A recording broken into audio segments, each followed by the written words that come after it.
பெரியார் கர்ப்பப்பையை வெட்ட சொல்லிவிட்டார். வெட்ட வேண்டாம், உன் பொண்டாட்டிட்டு போய் சொல்லு, நம்ம ஒரு 10 பிள்ளை பெத்துக்கிட்டோம்னு சொல்லு. செருப்பு அழுத்திட்டு அடிக்கிறாள் பார்ப்போம். அவர் கருத்தடையத்தான் அன்னைக்கு இருந்த மொழியில சொன்னார். கருத்தடை செய்யுங்க. இன்னைக்கு கருத்தடை செய்யறாங்களா இல்லையா? பெரியார் வந்து ஆங்கிலத்தை பேசுன்னு சொல்லிட்டாரு. தம்பி, உன் வீட்டு பிள்ளை நீ இங்க சேர்த்திருக்க, இன்டர்நேஷனல் ஸ்கூல்ல சேர்த்துட்டு நீ என்ன சொல்ற? மோடி ஐயாவாகி விட்டார், எடப்பாடி சித்தப்பாகி விட்டார், தமிழிசை அக்காவாகி விட்டார். அதுல ஒரு பட்டியலை விட்டுட்டாங்க தங்கை. ஹெச் ராஜா பேரறிஞர் ஆகிவிட்டார். எடு செருப்ப. அந்தாலே அதை நம்ப மாட்டானடா. பெரியாரும் செய்தார் என்று சொல், பெரியார் மட்டும் செய்தார் என்று சொல்லாதே. ரைட்டு, பிரபாகரனும் போராடினார்னு சொல்லு, பிரபாகரன் மட்டும் போராடினார்னு சொல்லாதே. நான் பேசினா என்னைய பேசு, நீ அங்க போற, அங்கதான்டா போவோம். நீங்க வந்துட்டல, பெரியார்ட்ட வந்துட்டல, இனிமேல் அங்கதான் போவோம். எங்கள் ஐயா வஉசியை விட, எங்கள் ஐயா காமராஜரை விட பெரியார் என்ன செய்தார் அப்படின்னு கேட்கின்ற பொழுது நான் அதே கேள்வி கேட்கிறேன். எங்கள் ஐயா காமராஜரை விட, எங்கள் ஐயா வஉசியை விட பிரபாகரன் தமிழ்நாட்டிற்கு என்ன நன்மை செய்தார்? நீ ஏன் காமராஜர் படத்தை போடல, ஏன் வஉசி படத்தை போடல அப்படின்னு கேட்டா, காமராஜர் படத்தையும் வஉசி படத்தையும் போட்டா திரள் நீதி வாங்கி திங்க முடியாது. தமிழ்நாட்டில் திராவிடர் கழகம் தொடங்கப்படுவதற்கு முன்பாக ஈழத்தில் தொடங்கப்பட்டு விட்டது. அப்ப அங்க முதலே தொடங்கப்பட்டிருக்குது. இது எல்லா தகவல்களும் ஆதாரத்தோடு நாங்க வச்சுக்கிட்டே இருக்கிறோம். ஒவ்வொரு ஆதாரமா வைக்கும் போது அங்கிருந்து ஒரே ஒரு பதில் தான் வரும், போடா 200 ரூபாய் ஊப்பி. பெண்களா இருந்தா ஒரு கெட்ட வார்த்தை. பெரியார் தப்புன்னு நாங்க ஒத்துப்போம். எப்ப ஒத்துப்போம்னா, உங்க வீட்டுல நீ எல்லாரும் 10 பிள்ளைகள் பெத்துக்கணும். உன் பிள்ளை எவனும் இங்கிலீஷ் மீடியத்துல சேர்க்க கூடாது, இங்கிலீஷே படிக்க சொல்லக்கூடாது. உங்க பிள்ளைகளுக்கு சின்ன பிள்ளையா இருக்கும்போதே கல்யாணம் பண்ணி வச்சிடணும். கணவர் இறந்து போயிட்டா கணவரோட சேர்த்து அந்த மனைவியும் என்ன செய்யணும்? சதியில தூக்கி போட்டணும். இதுக்கெல்லாம் தயாரா? அப்ப நீங்க எல்லாருமே பெரியார் சொன்னபடிதான் வாழ்ந்து கொண்டிருக்கிறீர்கள். நீங்க எல்லாருமே பெரியாரிஸ்ட் தான். ஒரே ஒரு இடத்துல தான் உங்களுக்கு எல்லாம் பிரச்சனை. பெரியார் பேசிய சாதி ஒழிப்பு உங்க எல்லாருக்கும் வலிக்குதுடா. என் தம்பி விஜய் என்ன எதிர்த்தாலும் ஆதரிப்பேன்னு சொன்னாரு, அப்படின்னு கைத்தட்டான். அடுத்த நாள் எதிரி தான், நடுரோட்ல நின்னு லாரியில் அடிபடி சாவே அப்படிங்கிறாரு, அதுக்கும் ஏன்னு கைத்தட்டான். இப்போ உண்மையிலேயே வைத்தியம் சீமானுக்கு தேவையில்லை. இந்த முன்னாடி இருந்து இந்த கை தட்டிட்டு இருக்கான் பாருங்க, அவனை எல்லாம் பிடிச்சி வெளுன்னு வெளுக்கணும். ஏன் இந்த கருத்தரங்கம் அப்படிங்கிறத நான் நிறைய பேச போறதில்ல, விருந்தினருடைய பேச்சை கேட்க தான் நானும் ஆவலாக இருக்கிறேன். ஸோ அறிமுகத்தை மட்டும் நான் சொல்லிட்டு போயிடலான்னு நினைக்கிறேன். கொஞ்ச நாள் நடக்கிற பிரச்சனைலாம் உங்களுக்கு தெரியும். பெரியார் ஏன் கடவுளை எதிர்த்தார், பெரியார் ஏன் கடவுளை இல்லை என்று சொன்னார் அப்படிங்கிற கேள்விக்கு நம்ம எல்லாரும் எல்லா மேடைகளிலும் பேசியதுதான். பெரியார் கடவுளை எதிர்த்ததற்கு கடவுளை எதிர்க்க வேண்டும் என்ற காரணத்தை விட சாதியை ஒழிக்க வேண்டும் என்பது ஒரு பெரும் காரணமாக இருந்துச்சு. அப்புறம் சாதியை அட்டிக்க போறாரு. சாதியை அட்டிக்க போனோன்னா வேகமாக மதம் வந்து குறுக்க நிற்குது. மதத்தை சேர்த்து தூக்கி போட்டு மிதிக்கிறாரு. கடவுள் வர்றாரு, கடவுளையும் சேர்த்து மிதிச்சிட்டாரு. அவ்வளவுதான். அவருக்கு கடவுளோட பர்சனல் பகை இருந்துச்சா இல்லையானா எனக்கு தெரியல. ஆனால் சாதியை ஒழிக்க வேண்டும் என்ற காரணத்தில் இந்த படிநிலைகள் அவர் அடித்தது தான் தமிழ்நாடு இன்றைக்கு. இப்ப நிர்மலா சீதாராமன் அவர்கள் பட்ஜெட் தாக்கல் செய்யப்படுவதற்கு முன்பாக எக்கனாமிக் சர்வே ஒன்றை தாக்கல் செய்வாங்க, பொருளாதார ஆய்வறிக்கை. அந்த பொருளாதார ஆய்வறிக்கையில் அனைத்து அம்சங்களிலும் தமிழ்நாடு முதல் மாநிலமாக இருக்கிறது என்று சொன்னால் அது சமூக நீதிக்கு கிடைத்த வெற்றி என்பதை நாம் மறந்துவிடக்கூடாது. அப்போ இதை உடைக்கணும் அப்படிங்கிறதுக்காக ஆரியம், பார்ப்பனியம், பாஜக உள்ளிட்ட சக்திகள் நீண்ட நெடுங்காலமாக முயற்சிக்கிறார்கள். அப்போ அவங்க கண்டுபிடிச்ச ஒரு கிராமர், இது ரொம்ப முக்கியமான செய்தி நண்பர்களே, தோழர்களே. அவன் என்ன செஞ்சுட்டு இருக்காங்கிறத நம்ம புரிஞ்சு கொண்டால் தான் நாம ஃபைட் பண்ண உதவியாக இருக்கும். அதுதான் அந்த கருத்தரங்கத்தினுடைய அடிப்படை. அவன் என்ன செய்யறான் அப்படின்னா, மதவாதத்தை இங்கே தூண்டி தூண்டி தூண்டி தூண்டி பார்த்து தோத்து போறான். அப்போ அவன் ஒரு முடிவுக்கு வர்றான். சரி, பெரியார் மேலிருந்து இங்கே அவர் அடிக்க ஆரம்பிச்சது ஜாதி அடிக்கிறதுக்காக மதத்தை அடிச்சாரு, மதத்தை காப்பாற்ற கடவுள் வந்ததால கடவுள் அடிச்சாரு.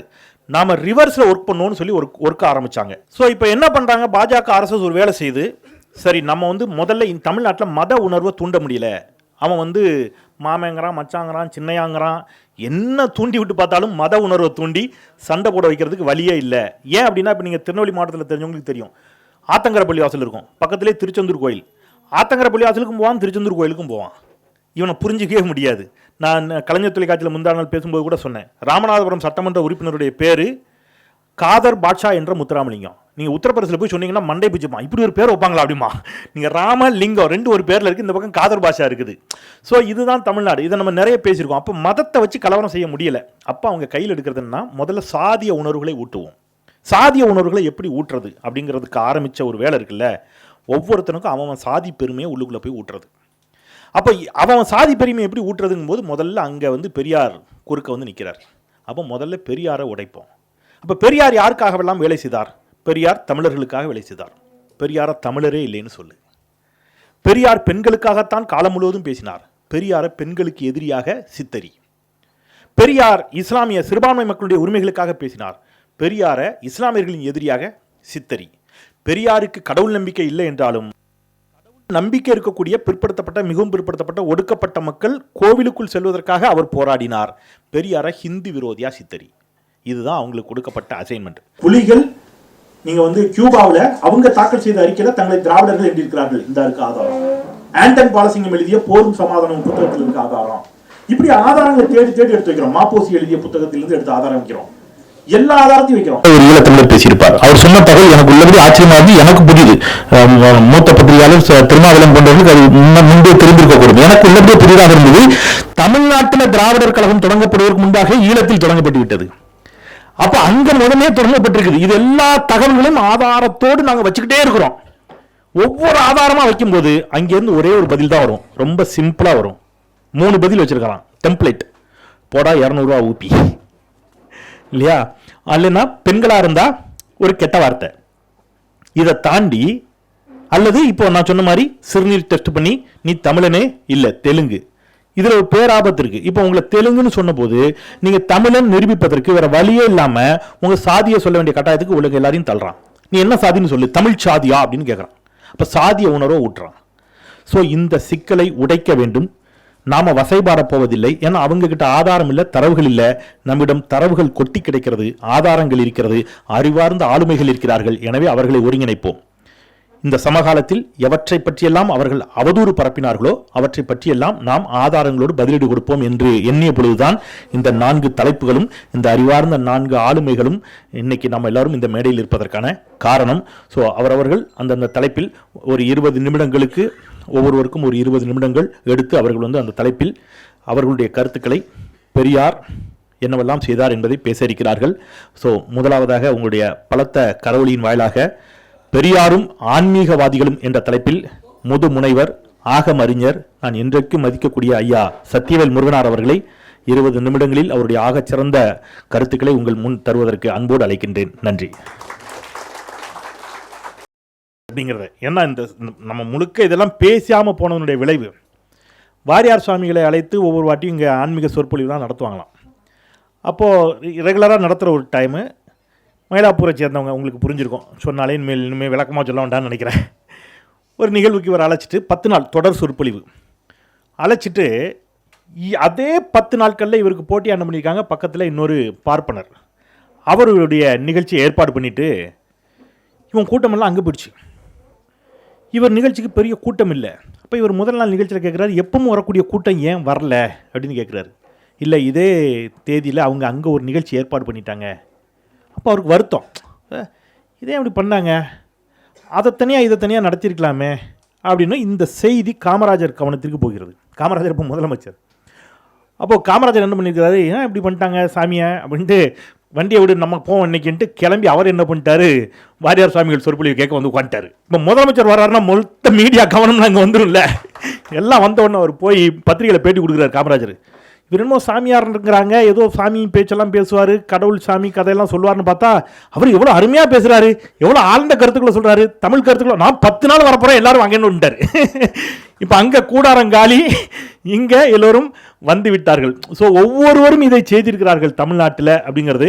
ஸோ எனக்கு நான் கடவுளை நேர்லையாக பார்த்தேன்னு கேட்டார், பெரியார்னு சொன்னார். நாங்கள் ஸோ அவருக்கும் கடவுளுக்கும் தகராறுங்கிறதே எங்கேருந்து தொடங்கியது அப்படிங்கிறதையும் விரிவாக பேசினார். ஐயா அவர்களுக்கு நெஞ்சம் நிறைந்த நன்றிகள். நான் ஒரு நிகழ்ச்சியை சுட்டி காட்ட விரும்புகிறேன். அர்ஜுன் சம்பத் அவர்கள், அவரோட ஒரு விவாதம், நானும் நெறியாளர் ஐயா வந்திருந்தார். அப்போ அவர் தெரியல உங்களுக்கு எப்படி பேசுவார்னு வானத்துக்கு மூவி குதிக்கிறாரு, இது ஆகமத்தில் இல்லை ஆகமத்தில் இல்லை ஆகமத்தில் இல்லைன்ட்டு இருந்தார். நம்ம என்னடா பண்ணோன்னா ஐயா சிம்பிளாக ஒரு கேள்வியை கேட்டு பீஸை பண்ணிக்கிட்டாரு. மொத்தம் எத்தனை ஆகமம் இருக்குன்னு சொல்லு அப்படின்னாரு. அந்த ஸ்டன்னா நின்னுட்டாப்ல. இது இப்படி கேட்டால் நான் என்ன பதில் சொல்கிறது, மொத்தம் எத்தனை ஆகமம் இருக்குன்னு சொல்லு. ஆனால் அவருக்கு எத்தனை ஆகமம்னே தெரியல. இது தெரியாமல் தான் நீங்கள் வாரத்துக்கு பூமிக்கு குதிச்சிங்களா அப்படிங்கிற மாதிரி இருந்துச்சு. ஸோ சொல்யுத்த வீராங்கனை அப்படின்னு தங்கை மதிவதனையை சொன்னாங்க. மல்யுத்த வீராங்கனையும் தான். எப்போன்னா அர்ஜுன் சம்பத் அப்படி போய் பக்கத்துலன்னு மிரட்டினப்ப நான்லாம் நினச்சேன் இது இருக்க சைஸுக்கு எப்படி. ஆனால் அறிவு இல்லையா, பெரியார் குடித்த அந்த அறிவு ஆயுதம் 1 இன்ச்சு பின்வாங்கலை, 1 இன்ச்சு அசரலை, அஞ்சலை, நின்று அப்படியே பார்த்தப்ப அந்தால் பயந்து பின்னாடி போனார். ஸோ பெரியாரின் பேத்தி என் அருமை தங்கை மதிவதனி அவர்களை பெரியாரும் பெண்களும் என்ற தலைப்பில் உரையாற்ற அன்போடு அழைக்கின்றேன். மோடி ஐயாவாகிவிட்டார், எடப்பாடி சித்தப்பாகிவிட்டார், தமிழிசை அக்காவாகிவிட்டார் அப்படிலாம் சொன்னாங்க. அதில் ஒரு பட்டியலை விட்டுட்டாங்க தங்கை. ஹெச் ராஜா பேரறிஞர் ஆகிவிட்டார். எடு செருப்ப, ஏன்னா அந்தாலே அதை நம்ப மாட்டானாடா, நீ என்னடா எங்கேருந்துடா வரீங்க, அதாவது இதெல்லாம் ரொம்ப ஓவரில் அதே மாதிரி. இப்போ என்ன ஆரம்பிச்சிருக்கிறாங்க, பெரியாரா பிரபாகரனா அப்படின்னு. இப்போ ஒன்று, எங்கள் ஐயா வஉசியை விட, எங்கள் ஐயா காமராஜரை விட, இல்லையா, அப்படி தானே பேசுவார். பெரியார் என்ன செய்தார் அப்படின்னு ஒன்று, பெரியாரும் செய்தார் என்று சொல், பெரியார் மட்டும் செய்தார் என்று சொல்லாதே. ரைட்டு, பிரபாகரனும் போராடினார்னு சொல்லு, பிரபாகரன் மட்டும் போராடினார்னு சொல்லாதே. இப்போ நம்ம இங்கே இருந்து பதட்டம் ஆயிட்டாங்க. உடனே சொல்கிறாரு, நான் பேசினா என்னையே பேசு, நீயே அங்கே போகிற, அங்கே தாண்டா போவோம். நீங்கள் வந்துட்டு இல்லை, பெரியார்ட்ட வந்துட்டு, இனிமேல் அங்கே தான் போவோம். எங்கள் ஐயா பெரியார் அப்படின்னு நாங்கள் சொல்லும்போது நீ என்ன சொல்கிற, எங்கள் ஐயா வஉசியை விட, எங்கள் ஐயா காமராஜரை விட பெரியார் என்ன செய்தார் அப்படின்னு கேட்கின்ற பொழுது நான் அதே கேள்வி கேட்குறேன். தமிழ்நாட்டிற்கு நாங்கள் பெரியாரை கூட விட்டுருவோம், பெரியாரை விட்டுருவோம், ஏன்னா உனக்கு ஆகலை, பெரியாரை விட்டுருவோம். நீ சொல்லுகின்ற, நாங்களும் கொண்டாடுகின்ற, அவர்களும் பெரியாரை கொண்டாடினார்கள், அவர்கள் எல்லாரையும் சேர்த்து வச்சு நான் கேட்குறேன், எங்கள் ஐயா காமராஜரை விட, எங்கள் ஐயா வஉசியை விட, இல்லையா, பிரபாகரன் தமிழ்நாட்டிற்கு என்ன நன்மை செய்தார் அப்படின்னு ஒரு கேள்வி கேட்டால் உன்ட்ட ஏதாவது பதில் இருக்கா? பிரபாகரன் ஈழத்திற்காக போராடினார், இங்கே யாருக்கும் மாற்று கருத்து இல்லை. தமிழ்நாட்டிற்கு பிரபாகரனால் ஏற்பட்ட நன்மை என்ன என்று கேட்டால் உன்ட்ட பதில் இருக்கா? இல்லை. நீ ஏன் காமராஜர் படத்தை போடலை, ஏன் வஉசி படத்தை போடலை அப்படின்னு கேட்டால், காமராஜர் படத்தையும் வஉசி படத்தையும் போட்டால் திரள் நிதி வாங்கி திங்க முடியாது, ஈழத்தமிழர்கள் பணம் தர மாட்டார்கள். அப்போ ஈழத்தமிழரிடமிருந்து பணம் வாங்கி தின்று கொளிப்பதற்காக நீ யார் படத்தை போட்டு ஊரை ஏமாத்துற? ஒரு மிகப்பெரிய போராளி, ஈழ விடுதலைக்காக தன் வாழ்வையே அர்ப்பணித்த ஒருவருடைய ஃபோட்டோவை போட்டு நீ ஊரை ஏமாத்துறதுக்கு என்ன காரணம்னா திரள் நிதி காரணம். இப்போ தங்கை பேசுகின்ற பொழுது சிலவற்றை அடிக்கினார். பெரியார் ஆங்கிலத்தை பேசுன்னு சொல்லிட்டாரு. பேசாத, உன் வீட்டில் சொல்லு, உன் பிள்ளைங்களெல்லாம் கூப்பிட்டு இனிமேல் ஏபிசிடியே படிக்கக்கூடாது, எல்லாரும் என்ன தான் செய்யணும், ஆங்கிலத்தில் யாரும் பேசக்கூடாது சொல்லிப்பாரு. தம்பி, உன் வீட்டு பிள்ளை நீ எங்கே சேர்த்துருக்க? இன்டர்நேஷனல் ஸ்கூலில் சேர்த்துட்டு நீ என்ன சொல்கிற? பெரியாரை ஆங்கிலத்தில் பேச சொன்னார். பெரியார் கர்ப்பப்பையை வெட்ட சொல்லிவிட்டார். வெட்ட வேண்டாம், உன் முண்டாட்டிட்டு போய் சொல்லு, நம்ம ஒரு 10 பிள்ளை பெற்றுக்கிட்டோன்னு சொல்லு. செருப்பு அழுத்திட்டு அடிக்கிறாள் பார்ப்போம், விழுமா விளையாத்தா? அப்போ உங்க வீட்டில் உன் முண்டாட்டி 10 பிள்ளை பெற்றுக்க தயாரா இல்லை. அவர் கருத்தடையத்தான் அன்னைக்கு இருந்த மொழியில சொன்னார், கருத்தடை செய்யுங்க. இன்னைக்கு கருத்தடை செய்யறாங்களா இல்லையா? 2 பிள்ளைகள் பெற்ற உடனே டாக்டர் கேள்வியை கேட்கறதுல கட்டு. ஏன்னா அந்த பெண்களே சொல்லிடுறாங்க, முடியாது, 2 பிள்ளைங்களுக்கு மேலே இன்னைக்கு பெற முடியுமா? அப்போ அந்த சூழலை அவர் அப்படி சொன்னார். அப்போ நான் என்ன சொல்றேன், பெரியாரை எதிர்க்கிறவங்க எல்லாம் இன்னைக்கு தங்கை ஒரு தீர்மானத்தை போட சொன்னாங்க, நான் இப்படி ஒரு தீர்மானம் போட சொல்றேன். பெரியாரை எதிர்ப்பவர்கள் எல்லாரும் நாங்கள் எப்போ ஏற்றுப்போம், நம்புவோம்னா, பெரியார் தப்புன்னு நாங்கள் ஒத்துப்போம். எப்போ ஒத்துப்போம்னா, உங்க வீட்டில் நீ எல்லாரும் 10 பிள்ளைகள் பெற்றுக்கணும், உன் பிள்ளை எவனையும் இங்கிலீஷ் மீடியத்தில் சேர்க்கக்கூடாது, இங்கிலீஷே படிக்க சொல்லக்கூடாது. சாஸ்திர சம்பிரதாயத்தை பெரியார் அவமதித்து விட்டார் சொல்ற எல்லாரும் என்ன செய்யணும் அப்படின்னா, உங்க பிள்ளைகளுக்கு சின்ன பிள்ளையா இருக்கும்போதே கல்யாணம் பண்ணி வச்சிடணும். அல்லது உங்க வீட்டில் யாராவது பிள்ளைங்களுக்கு கல்யாணம் பண்ணி வச்சு கணவர் இறந்து போயிட்டா கணவரோட சேர்த்து அந்த மனைவியும் என்ன செய்யணும், சதியில் தூக்கி போட்டணும். இதுக்கெல்லாம் தயாரா? எவன்டா ரெடி? அப்போ நீங்கள் எல்லாருமே பெரியார் சொன்னபடி தான் வாழ்ந்து கொண்டிருக்கிறீர்கள். நீங்கள் எல்லாருமே பெரியாரிஸ்ட் தான், முக்காவாசி பெரியாரிஸ்ட். ஒரே ஒரு இடத்துல தான் உங்களுக்குலாம் பிரச்சனை. அந்த இடத்த உடச்சி பேசிட்டு நான் திருமாவளவன் அவர்களை அழைச்சிட்றேன். என்ன சிக்கல்னா, பெரியார் பேசிய சாதி ஒழிப்பு உங்கள் எல்லாருக்கும் வலிக்குதுடா, அது ஒன்று தான் சிக்கல். உடச்சி பேசினா என்ன, அதில் கூட சாதி ஒழிக்க எல்லாரும் தயார். எந்த சாதியை ஒழிக்க தயார்னா, படிநிலைகளில் அவனுக்கு மேலே இருக்கிற சாதியை ஒழிக்கிறதுக்கு எல்லாரும் ரெடி, அவனுக்கு கீழே இருக்கிற சாதிலாம் அப்படியே இருக்கட்டுங்க. இது வேலைக்காகாது. ஒழிச்சா எல்லாத்தையும் ஒழிக்க வேண்டும் என்று சொல்வது பெரியாரினுடைய பெரும் தொண்டர்கள்.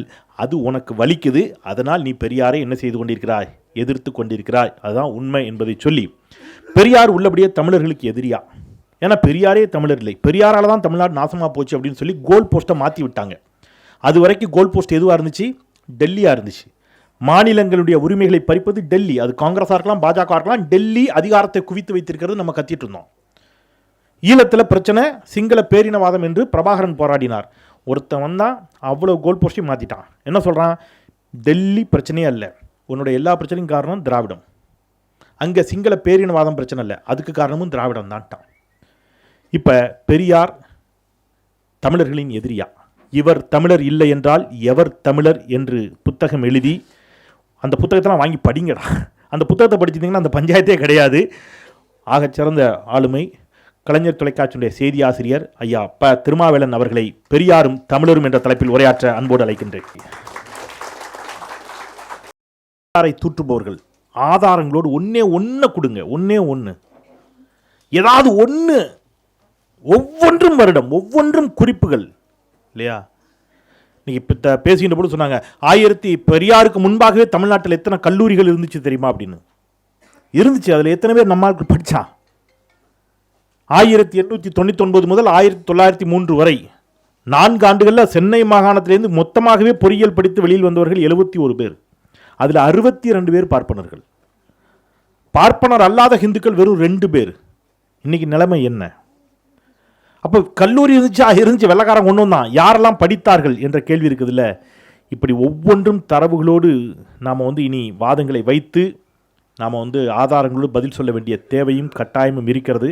ஸோ கலைஞர் தொலைக்காட்சியினுடைய செய்தி ஆசிரியர், தலைமை செய்தி ஆசிரியர் திரு ப. திருமாவேலன் அவருடைய அந்த அறிவார்ந்த உரை, அவருக்கு என்னுடைய நெஞ்சம் நிறைந்த நன்றி. ஸோ இது எல்லா இடத்துக்கும் போய் சேரணும். நான் யூடியூப்பில் இருந்து வந்திருக்கக்கூடிய நண்பர்களுக்கு பணிவன்போடு கேட்கக்கூடியது, இவர்கள் அத்துணை பேருடைய உரைகளையும் அடுத்ததாக ஆளு ஷானவாஸ் பேச இருக்கிறார், நீங்கள் முழுமையாக அப்படியே போடுங்க, எடிட் செய்யாமல். ஏன்னா இது நீங்கள் செய்கிற பேருதவி, சமுதாயத்திற்கு நீங்கள் செய்கிற கடமை, அது உலகம் முழுவதும் பல லட்சக்கணக்கான பேரை போய் சென்று சேர வேண்டும். வதந்திகளும் பொய்களும் வேடமிட்டு வேகமாக சென்று கொண்டிருக்கக்கூடிய இந்த காலகட்டத்தில் இந்த உண்மைகளை நாம் உறக்கச் சொல்ல வேண்டும். அதற்குத்தான் இந்த மேடை. உங்களுடைய பலத்த கரோலியின் ஊடாக விடுதலை சிறுத்தைகள் கட்சியினுடைய துணை பொதுச் செயலாளர் திரு ஆளு ஷானவாஸ் அவர்கள் பெரியாரும் இஸ்லாமியர்களும் பெரியாரும் தலித்துகளும் என்ற தலைப்பில் உரையாற்ற வருகிறார். ஏன்னா பெரியார் இந்த 2 பேருக்கும் எதிரி என்று இப்பொழுது கட்டமைத்துக் கொண்டிருக்கக்கூடிய பொய்களை அவரும் தரவுகளோடு முறியடிக்க வருகிறார். நன்றி. இவர் ஈழத்திற்கு போன போது ராமக்கட்டிலாம் சாப்பிட்டு முடிச்சுட்டு ரெஸ்ட்டில் இருக்கும்போது பிரபாகரன் இவர்கிட்ட சொன்னாராம். என்ன சொன்னாரான்னா, அவர் தான் சொல்றார், பிரபாகரன் என்ன சொன்னாரான்னா, பெரியாரையும் அண்ணாவையும், பெரியாரின் எழுத்தை பேச்சை படித்து வளர்ந்த பிள்ளைகள் நாங்கள். யாரு? பிரபாகரன். அண்ணாவின் எழுத்தை பேச்சை படித்து வளர்ந்த பிள்ளைகள் நாங்கள், ஈழ தேசத்திலே போராளிகளாக நிற்கிறோம் என்று என் அண்ணன் பிரபாகரன் என்னிடம் சொன்னார் என்று சீமான் சொன்னார். சொன்னபோது ஒரு கூட்டம் ஏன்னு கைத்தட்டிச்சு. இப்போ அதே கூட்டம் ஈழத்துக்கு நான் போன பிறகு தான் எனக்கு பெரியாரை பற்றியே தெரிஞ்சுது, திராவிடத்தை பற்றியே தெரிஞ்சுது, நான் அன்னையிலேருந்து எதிர்க்க ஆரம்பிச்சிட்டேன்னு சொல்கிறாரு அந்த ஆள். அதுக்கும் ஏன்னு கைத்தட்டுது. அவர் மேலே தப்பு இல்லை, கரெக்டா? அதாவது என் தம்பி விஜய் என்னை எதிர்த்தாலும் ஆதரிப்பேன்னு சொன்னார், அப்படின்னு கைத்தட்டுறான். அடுத்த நாள் எதிரி தான், நடுரோட்டில் நின்று லாரியில் அடிப்படி சாவை அப்படிங்கிறாரு, அதுக்கும் ஏன்னு கைத்தட்டுறான். இப்போ உண்மையிலேயே வைத்தியம் சீமானுக்கு தேவையில்லை. இந்த முன்னாடி இருந்து இந்த கைத்தட்டிட்டு இருக்கான் பாருங்க, அவனை எல்லாம் பிடிச்சி வெளுன்னு வெளுக்கணும். டேய், இப்போ திருமாவேலன் பேசினாரு, ஒரு அரை மணி நேரத்தில் அவர் இந்த கருத்தை மாற்றி பேசினா நீங்கள் என்ன நினைப்பீங்க? என்னங்க அரை மணி நேரத்தில் மாற்றி பேசுறீங்க? ஷானவாஸ் பேசின கருத்தில் மாற்றி பேசினா இல்லையா? ஒரு மனிதன் எப்படி இப்படி மாற்றி மாற்றி பேச முடிகிறது? எப்படி பேசினாலும் நீங்கள்லாம் எப்படா கைத்திட்டீங்க அப்படிங்கிற கேள்வியோடு அறிவார்ந்த ஒரு நிகழ்வு வந்து சிறப்பித்த அத்துணை பேருக்கும் நெஞ்சம் நிறைந்த நன்றி நன்றி நன்றி நன்றி நன்றி என்று சொல்லி மன நிறைவோடு நான் செல்கின்றேன். நன்றி, அனைவருக்கும் வணக்கம்.